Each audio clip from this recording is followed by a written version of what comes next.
Welcome, brothers. I'm JK Amazy, head coach and founder of the Porn Reboot system. You can learn more about us by visiting us at elevatedrecovery.org. Now, on this YouTube channel, I release 4 videos a week every single week. So if you're a man who's struggling with an out-of-control behavior with pornography or masturbation, go ahead and subscribe and make sure you click on the little bell icon to receive notifications every time that I release a video. Now, a couple of days ago, I spoke about the porn-addicted pastor. I did this specifically because I work with a lot of pastors, and I also work with a lot of men who are in vocations that are similar to a pastor, which means that they have a lot of influence, they are charismatic, they are looked up to as a father figure, a mentor, a guide, a coach, so to speak, or somebody who has access to information that other people don't normally have. These men all have similar characteristics. And the reason why I'm bringing this up is because you might be a man who aspires to that. You might be an individual who has a talent that might lead you to become a person who can influence others. And also, you might also be a person who has been the victim of one of these individuals and you're trying to gain some sort of understanding. Maybe you weren't a victim, but maybe there was somebody in your life that you found out had a problem like this and you had placed them on a pedestal and you still haven't come to terms with understanding how they became that way. If you're in that situation, particularly if this was your pastor or you were married to the pastor or you were a member of their congregation or their ministry, then I highly recommend watching the video called The Porn Addicted Pastor that I put out a couple of days ago. Today, we're going to be specifically speaking about how pastors and individuals of influence are able to stay charismatic, able to stay focused, able to influence people, and in many cases become very successful while they're doing this over the years. Because I don't know about you, but when I struggled with my out-of-control behavior with pornography and masturbation, I certainly was not charismatic. I did not know how to communicate. I could not focus. I couldn't even study. I was struggling in college because I had no focus. I had a whole bunch of anxiety, so standing up and speaking in front of people was absolutely out of the question. But the interesting thing is many pastors who were struggling with pornography had been struggling with it for a very long time. Yet they succeeded in spite of it. And they were also able to help many people in a genuine way. Why is this? Well, over the past 9 years, I've worked with individuals who have these characteristics. These are pastors, these are minor celebrities, these are politicians, these are leaders who run their businesses with their personality. And I found out a few traits which they have.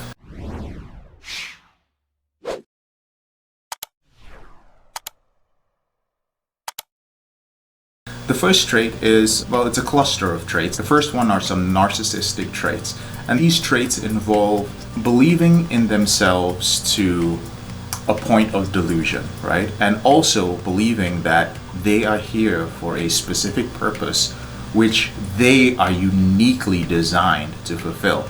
Now, sometimes this masquerades as their calling, right? Sometimes something happened to them and they feel like, okay, like I am destined to do this. This doesn't mean that they have some sort of mental illness. Sometimes it can get complicated, and that's not what we're going to get into.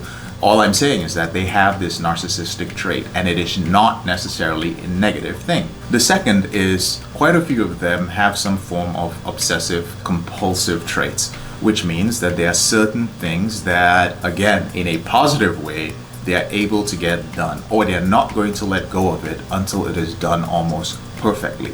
Now, on its own, this obsessive compulsive trait doesn't really contribute towards their success or influence. But when it is combined with the third trait, which is a tendency to be very dramatic and exaggerated. And when I say dramatic and exaggerated, I mean the way that they express themselves, especially when maybe they are preaching from the pulpit or they are speaking to others. When you combine that trait with their narcissistic traits and with their obsessive compulsive traits, you actually create a person who is very influential, who comes across as charismatic, and if they are placed in the right environment, which is usually the ministry, which is a situation where they have to speak a lot, which is being an influencer, which is being in front of a TV screen, which is being an actor, a singer, some sort of celebrity, then they just have the right recipe to be successful. So how does this feed into their out of control behavior? Well, often when a pastor has a very nice, pleasing personality, when he is charismatic, when he is successful, he often gains some form of power and status. And when you have power and status and you have a lot of people looking up to you, what that does is gives you a lot of positive validation. And that positive validation is something which, in many cases, gives the pastor or the person of influence a little bit of relief from the shame that they feel. It's kind of like when a man comes into our group, we encourage him to be accountable, because when he's accountable, he's putting his shame out there and it actually reduces his shame. So he feels a little bit of relief because he's like, you know what? I'm not alone in this. There are people who are here encouraging me. If that is a 2 on the level of relief, what a pastor or person of influence will be feeling when he is getting multiple people coming up to him at the end of a service and telling him how great his sermon was, when the couple is speaking to him and telling him how amazing it was, the advice he gave them and the counseling that he gave them and how it helped them so much. For the bigger pastors and bigger persons of influence, receiving fan mail, right? People trying to reach out to you, your inbox being flooded with messages from people who adore you, respect you, and look up to you. It's very easy to use all of that positive reinforcement to cover up some of your deeper flaws. In the video a few days ago, I spoke about the porn-addicted pastor. I mentioned that some of them become porn-addicted pastors because of a past of abuse, a past of abandonment, or a past of neglect. And often those who were abandoned, those who were neglected, they get a lot of power and validation by being in that role, right? So you were abandoned, you were neglected by people, you didn't feel important, you spent a lot of time alone, you ended up using pornography, masturbation, or some form of sexual behavior to medicate this loneliness. And suddenly you find yourself in a situation where nobody ignores you. People are fighting to speak to you, to get on your schedule. So you have this sense of importance, and it's something that can, on its own, can become very addictive, and you can become quite dependent on it. In some cases, you might even feel that it is a blessing, that it is a birthright, that this is the favor that God is bestowing on you because of all the terrible things that you went through. And it doesn't mean that that isn't the case. What I'm saying is that it is very easy to feel that way because your religion encourages that form of thought. And I've seen this not only in pastors, but I've seen this in people who are religious, people who are very spiritual, who feel that, you know what, this is the universe giving back to me. This is God giving back to me for all the things that I went through. You might want to look at it from a different perspective, because what this does is that it makes it very challenging for you to admit that you have a problem. You've built this up for years. Your livelihood, your success, even your wife, your kids, your entire identity might have been formed from this. And to face the reality that all of this was created from something which happened in your past, or from a series of events, or you are using to hide an out of control behavior, is a very, or rather can be a very devastating realization. So that's one of the things that makes it very challenging to work with individuals in this position. So how does this grow over the years? That still doesn't explain it. Like, how does a pastor, how does an individual of influence keep this hidden? And how does it get to the point where, you know, you see on the news, like somebody like Bill Cosby, like a well-known pastor, news comes out, a scandal breaks that they've been abusing people, they've been hurting people, they've been engaging in all sorts of behavior. Like, how did they get away with it? Well, what I've noticed professionally when I work with these individuals is 2 things. The first thing is trust. It's much easier for a pastor or a person of influence to gain trust because of the role that they have. Like, your pastor or a priest or some sort of religious leader is seen as somebody who prescribes to the precepts of your religion, which are usually good things. In general, for most religions, or any religion worth its salt, it's don't kill, don't lie, don't hurt others, forgive, and so on and so forth. So this is a safe person. This is a person who is, in some cases, on a morally higher ground than you are. So a lot of people trust them, and it's very hard to believe that this person is capable of engaging in that sort of behavior. So there's a lot of cognitive dissonance with their congregation, their parishioners, and those who are in their inner circle, even their family members. And of course, for pastors in particular, we have the whole idea of this individual being a direct conduit to God. Now, listen, I'm not looking to argue with anyone over these semantics. You get the point, right? There's always going to be somebody who shows up in the comment section and goes like, you are getting it wrong. You do not understand Christianity. Listen, there are so many different denominations. There are many religions. There are many ways that individuals influence people. So again, there's some generalization going on, but I'm assuming that all of us get the point, okay? So don't try to be the perfectionist in the comment section. The second thing that I've noticed is isolation and being alone. This isolation comes from, the saying that it's lonely at the top. And it is lonely at the top. It simply means that as a leader, there are certain decisions you have, there are certain responsibilities you have that come with the position that nobody else can take on that responsibility. Nobody else can make those decisions. And so sometimes as you grow bigger and bigger and you have to make these decisions, it becomes more difficult to relate to other people. This creates a form of isolation. And there's also this tremendous amount of pressure put on you by those who look up to you that you have to be self-sufficient. You have to be this perfect person who is able to overcome everything. After all, that's why we follow you. And one of the dirty secrets of being a person of influence, being a leader, being a pastor who runs a mega church is that your congregation and the people who follow you, they don't want to hear maybes. They come to you specifically because they are looking for certainty. If you are a pastor, they are religious and they are faithful because they believe in what is said in that book. And if you are going to be a translator, a conduit, somebody who is called, a chosen one, then you better be bringing absolute certainty. That means that really there's no room for you to be imperfect. Now the truth is there is room for you to be imperfect, but you're going to alienate a lot of people, and in some cases it could undermine your authority. So this creates a lot of pressure, which leads to isolation. And in that isolation is where this out of control behavior grows, as well as your shame. And the final reason why this grows and stays a secret for many, many years is basically the fear of repercussions. Now, this is a serious thing. The truth is, many individuals in these situations don't know who they can really trust. Like, first of all, even if they were to reach out to a therapist, if they were to reach out to a coach, if they were to reach out to somebody, who would understand me? Like, would they understand? I mean, they know they're a professional, but they're not a famous professional.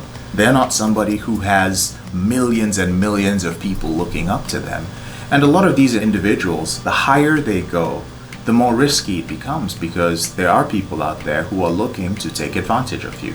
There are individuals out there who greed is going to take over. So there is that risk. There's also the legal risk, right? The risk of being sued. The risk of somebody claiming that you misled them, right? And they want some form of financial compensation, or they want you to pay for the years that you deceived them. This is a very real fear. And unfortunately, there are just not many people that they can speak with, which is, interestingly enough, one of the reasons why a lot of these individuals work with me. Because one of the things that Elevated Recovery, myself, and the Porn Reboot system is known for is our discretion. We understand that you've got a life. We understand that there's a lot of risk. And there's this thing with some therapists, some groups, some counselors, where they believe that in order for you to be truly honest, you must let everybody know about your out of control behavior. That is the only way to make peace with yourself, by making peace with others. I don't believe that. I believe that you should be honest. I don't believe that you should lie about your out of control behavior, but I also don't believe that you should torpedo your entire career. I don't believe that you should unnecessarily cause others more and more pain, especially when you are in a position of influence. Just as you influence many people in a positive way, you can also destroy a lot of hope. And that creates a ripple effect. It doesn't mean like everybody is going to learn a lesson from this, or everyone's going to understand that we can't put people on a pedestal. No, there are some people who are going to be harmed in a way that might not be fixed in their lifetime. So these are also important things to consider. And the truth is, a lot of therapists and counselors and resources out there don't consider those things because they don't find those things important. So because they haven't experienced it, because they don't value any of those things, they do not understand its impact. And again, this is one of the reasons why pastors and individuals of influence keep this to themselves, and it grows and grows. So how do pastors and individuals of influence reboot? How do they end or control their behavior and rewire their brains? Well, foundationally, they do it the same way everyone does because they're humans and whatever modality or system they're using is going to work. But there are a few things that need to be adjusted. The first thing is that it's probably not going to work if they are in an environment where discretion is not guaranteed, or in an environment where they feel that they're going to experience a lot of shame. In fact, there have been some pastors I worked with who were so far away and we couldn't meet up for one reason or the other, but I knew they needed to be in a group situation. So what they did in many cases is they would actually drive out of state or fly out of state to be in a group, which I recommended, or to be around maybe a state over right across a few county lines or state lines, and go to a group where nobody knew them, where there was no chance of them being recognized, and get what they really, really needed. That's just an example. But if they're not able to be in that sort of environment, at least in an environment where everybody is the same, most of the people there are individuals of influence and everyone has something to lose. This works really well because it's an environment where you can relate to people, sometimes in a socioeconomic sense, and sometimes just in terms of the role or the vocation that you guys are in.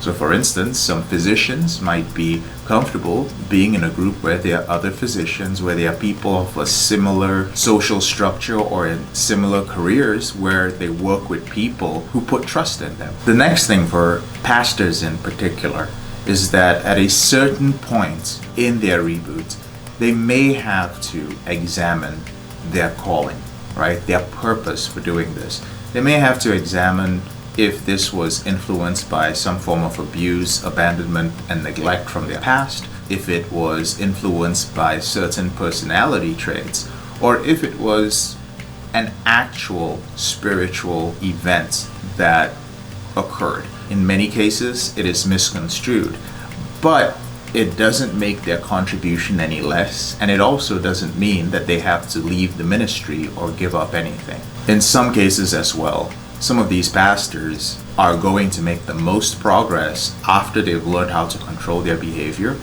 by being in groups where other pastors specifically are going through the same thing.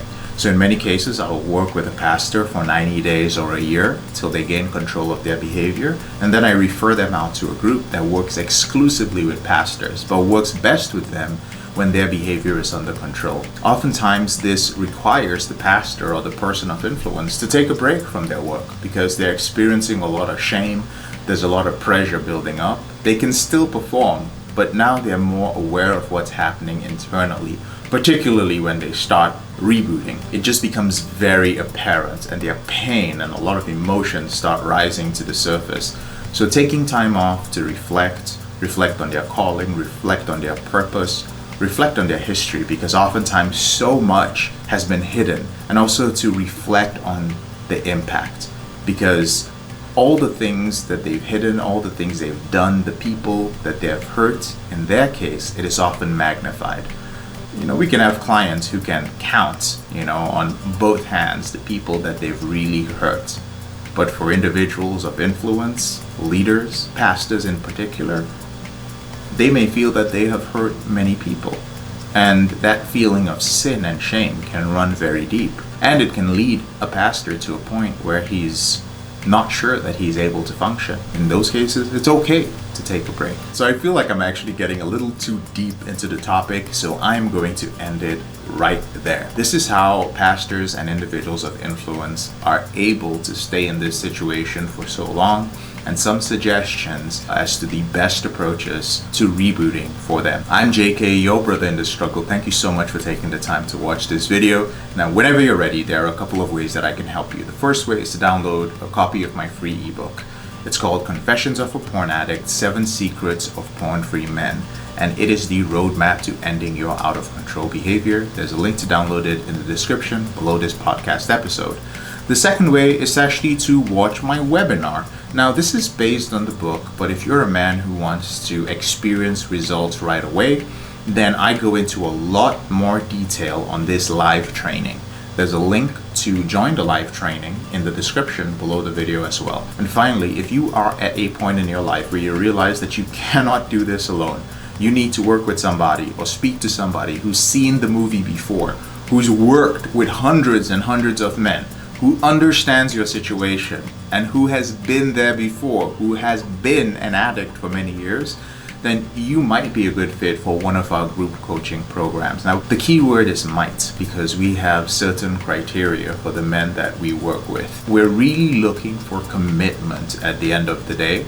And also, to be very transparent, we can't work with everyone legally. If you are an individual who is currently on certain types of medication, if you are working with a psychiatrist, and some men, not everybody, who's working with a therapist, we would need to get a little bit more detail about your situation to find out if you're a good fit for our program. So in that case, go ahead and schedule a call using the link in the description below this video with one of my team members or myself to find out if you're a good fit. And just to make this very clear, my team members are not random people. They're all men who are in control of their sexual behavior, and their only job is to find out if our program is going to be in your best interest. And if it isn't, we're not going to leave you feeling rejected or feeling like you had shared your problem with somebody who didn't understand. We all understand that it takes quite a bit to open up about this, and we understand what a courageous step this is for you. So please feel free to go ahead and put in that application and speak to somebody.